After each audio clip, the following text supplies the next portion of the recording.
I believe China is the single greatest geopolitical threat facing the United States for the next century. We definitely do not, Democrats, Republicans, liberals, conservatives, do not want a future where the Chinese Communist Party dictates the global order. America must also begin to disentangle our economy from China, to decouple our economies. Biden is building a grand Contain China coalition. So how is China taking all this in? People that argue for containment need to at least think about how you want China to respond. Because it's not like containment is going to destroy the Chinese government. It's not like it's going to implode it.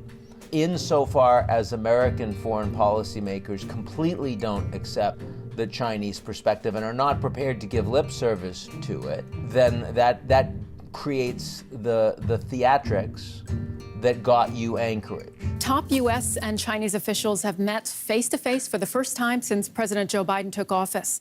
The customary diplomatic pleasantries were quickly thrown aside. The two powers launched into scathing indictments, calling each side's national character into question. The U.S. does not represent the world. It only represents the government of the United States. The Cold War rhetoric in terms of the U.S.-China relationship and the geopolitical order serves very little purpose, because both the Americans and the Chinese understand that it would be a massive strategic problem for both of them if we were to end up in a Cold War. But there are areas that are becoming decoupled and that have the potential to speed up significantly. That is happening faster between the US and China than the EU and China. And that differential has the ability to get the Europeans to say, no, we're not on board. Our economic and trade interest in this Chinese infrastructure is absolutely legitimate and is indeed justified by our national interests. Europeans do not see China as their principal national security threat. No one would say that in Europe. Everyone says that in the United States. So it's kind of fundamental. It's very different than NATO.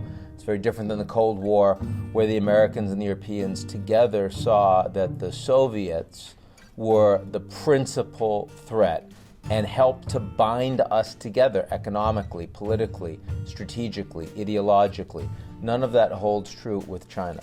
And certainly 5G is a component of this. Things like geo-tracing, driverless cars, smart cities, all of that kind of data surveillance capitalism, where it's very clear the Americans won't let the Chinese in. Many Europeans absolutely will. I mean, if you're Greece or Italy and you're part of Belt and Road and the Chinese are investing in infrastructure and that infrastructure is increasingly smart infrastructure, you're not going to cut that off.